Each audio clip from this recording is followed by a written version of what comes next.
একজন আসুক আমাকে বলুক আমার হাজবেন্ডের যারা মারছে তাদের শাস্তি দিবে। আমি আমার হাজবেন্ডের লাশ নিয়ে যাবো। আমার হাজবেন্ড বেরোছে 2 ঘন্টাও হয় নাই ভাই। 1 ঘন্টার মাথায় 1 ঘন্টা অবশ্যই এখানে আছে যেখানে আছে। 1 ঘন্টার মাথায় কেন ওকে মারবে? ওকে বাসা থেকে বের হতে পারবে না? বাসা কোথায় ছিল? আমার বাসা রায়েরবাগ মোহাম্মদবাগ। উনি কোথায়? না একদম না, বের করবেন না। একদম সাংবাদিক বের করবেন না আপনারা। বের করার মতো নাই আপনাদের নাই। না ভাইয়া একদম না, আসুক। ভাইয়া আমার 2 বছরের বাচ্চা, আমরা কি জবাব দিব? 2 বছর মাত্র জন্মদিনটা গেছে।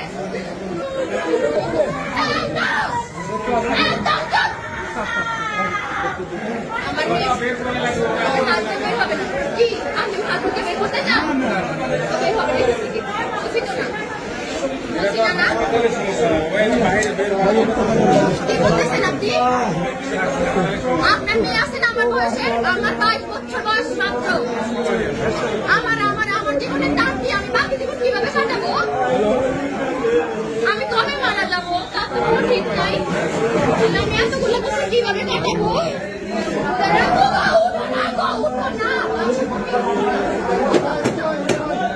আমি বিধবা। আমার কি বিধবা হওয়ার বয়স হয়েছে বলেন? আমার মাত্র 22 বছর।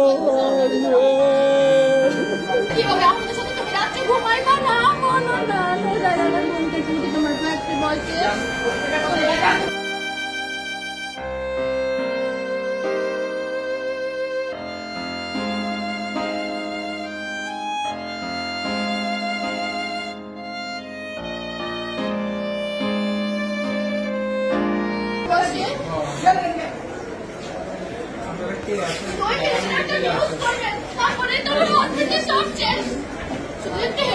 লেখা থাকতে উমুক মারা গেছে, গোলাগুলি কেসে।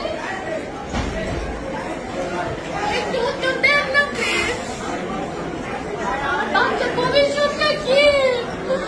আমার মেয়ে ডাক্তার বানাবে বলছে। ও ডাক্তার।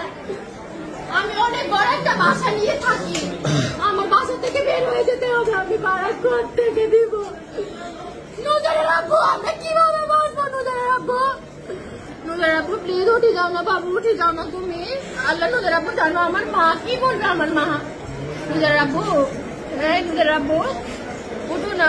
আমি তো তোমার আজের সময় আম কেটে দিচ্ছিলাম।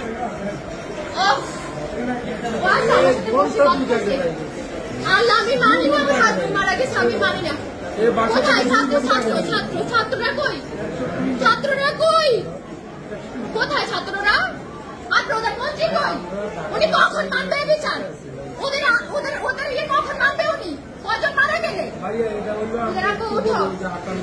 তুমি ছাড়া আমাদের কেউ নাই, বিশ্বাস করো।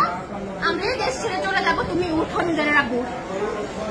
এই নিজের আব্বু উঠে যাও না। নিজের আব্বু কতজন গেছে নিজের আব্বু, তুমি বাসে যাও না। নিজের আব্বু কতজন গেছে তুমি কিচ্ছু